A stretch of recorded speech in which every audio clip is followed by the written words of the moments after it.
Hello everyone, I'm Legend Rhony, and today I want to give you a review for Diablo Immortal because I'm playing the game for 2 weeks. I have reached Paragon level 34 and my combat rating is above 1200. And I can definitely answer the question as well, is the game pay to win or free to play friendly?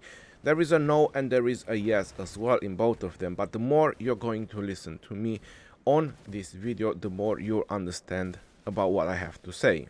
Before I'm gonna go further into the video, I want to give you an invitation to our server. We play on Crystal Arc, me and a couple of friends of mine. We are very high level Paragon, we are smashing it, we are killing it, we are enjoying the game quite a lot. The game is very fun, but of course you want to hear more about this. Is the game pay to win or is it free to play friendly? Now, in order to answer you this question, we have to go a little bit back on Diablo history. Diablo was meant to be a PvE type of game, a solo type of game, a hack and slash type of game where you just go ahead and you kill monsters. And this is pretty much what you do on Diablo Immortals 95% of the times. And in the shop, I wanted to show you that as of right now, when I'm doing this review, I'm purely free to play. I haven't even bought anything, none of the bundles, they are all here. None of the services, not even the battle pass, which if I unlock for just €5, I can get all these other goodies on the second row. Or you could get the Empower battle pass, which is a little bit more expensive, but it also gives you another 10 level on the battle pass, which gives you a lot more experience. So I haven't bought any of that, and I'm Paragon level 34 and I'm enjoying it, the game. My combat rating is over 1200. Now, to answer the question, is the game pay to win? It is for only one aspect of the game, and that is the battlegrounds. And I believe it might be for another aspect, which is from the Shadow, or on the Immortals you have the Shadow Wars. Now, I'm not 100% sure how this works because I haven't played the Shadow War. I like Diablo for the purpose of the hack and slash, and I like smashing monsters either with my friends or even going solo. I really enjoy that part. But my best belief is that on this Shadow War, having higher combat rating, which is basically the pay to win element, the legendary gems, those are the hardest to get into the game, even as a free to play. That will have an impact on this Shadow War, and I'm guessing on the battlegrounds. But to be very honest, the game was never balanced for PvP, and this is something that most of the YouTubers are expressing themselves into the videos, that they can't enjoy the battlegrounds, they can't enjoy the PvP because it's always the pay to win players. Well, 95% of the times in Diablo Immortals, you are just going and killing monsters. You are just doing tasks, either is it quests, either is it rifts, either is it dungeons, raids, whatever you're doing, you're just killing monsters, where no pay to win can come and kill you. You're going out on the world, there is no pay to win player that can come and smash you. Probably worst thing, which is not the worst thing, it is the best thing, you can get a pay to win player in your team when you're doing a dungeon. We will just walk through that dungeons like a hot knife through butter. So there's nothing wrong in that because you're getting your own loot. Your loot is individual. It's not like someone is grabbing the loot before you, or you're just rolling for it, or is it based on how many damage you do.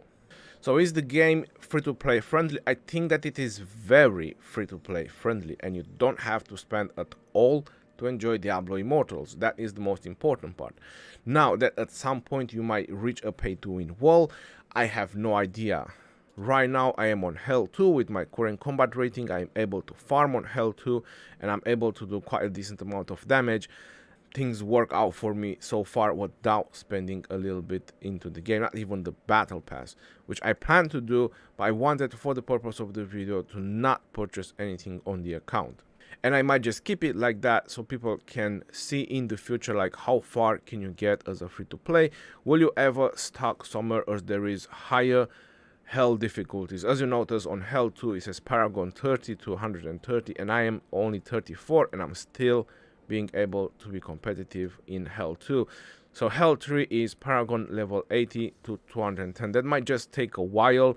The highest I have seen on our server is like Paragon 40 or 41, maybe 42 at this point of the video. So it is pretty hard to get levels because the server has a limitation when it comes to the Paragon. As you notice, when you click on the experience, it says the server Paragon level is 32. So my experience rewards goes less. As high as I increase my Paragon, the experience rewards are less and less. So those people who are higher Paragon than the levels, they are definitely grinding it very hard. Now you're probably noticing going into my inventory that I have a lot of platinum, and you're probably wondering, hey, that's not so free-to-play friendly. I can definitely do guides regarding that and how I'm managing to get my platinum or high amounts of platinum, which is a way how free-to-play should get their legendary gems or upgrade their legendary gems, but that should be in another video. So in my opinion, and my honest opinion, I think Diablo Immortal is super free-to-play friendly. I don't see where the pay-to-win element has an impact other than something like the leaderboards when you go to your rift or when you go to check your rift, or other than the battlegrounds, which it should be the least amount of interest for most of the players. If you really enjoy PvP, in my opinion, Diablo is not meant for that. If they would have wanted to optimize Diablo as a PvP type of game, or having an interest in making PvP more important in Diablo, then they would have added brackets like a 2 versus 2, 3 versus 3, 5 versus 5, 8 versus 8, having pre-made battlegrounds, maybe even fixed battles or arenas or something like that, something that would be more into the PvP aspect. But all they have is a battleground, and I believe is like 2 maps all together, and that's it, just to give people a little bit of interaction with other players. I don't think the game is anywhere close to be balanced for PvP. So I really still don't understand why all the YouTubers that I have watched to try to get some information regarding Diablo are emphasizing this PvP battlegrounds and saying that it is a pay-to-win game based on that, when the most thing that you do in the game is just PvE. So this is where the pay-to-win element is having an impact, is on the leaderboard. So for example, this is the highest monk in the game, and you can see his Paragon. Then the second highest monk, as you see, I'm rank 20 as free-to-play, and I could probably do the 31 rank if I want to, but it's not going to give me quite a whole lot, so I usually stack this up.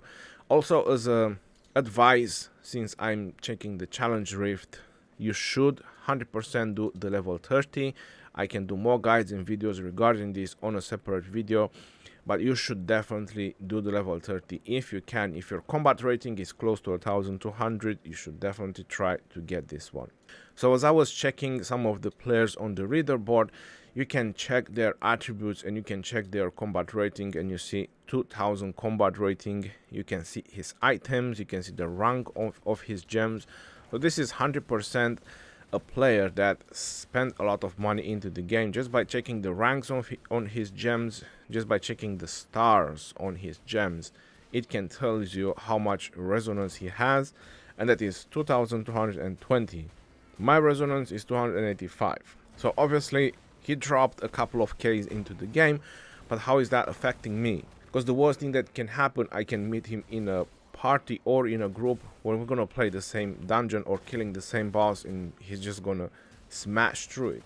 For mobile phones, I would say that Diablo Immortal is probably one of the best hack and slash games right there, or a very, very nice game to spend your time right now without spending any money and enjoying it in the same time.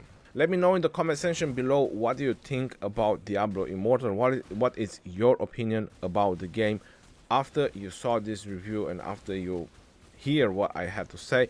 I would also appreciate if you try to share this video, and if you're interested for more content, I'm going to put a link in the description of the video, which is going to be my second channel. So make sure you go ahead and you subscribe to that channel, and I'll see you there. Thank you very much for everything. Thank you for your support, and I'll see you on the next one. This is your boy Rhony signing off.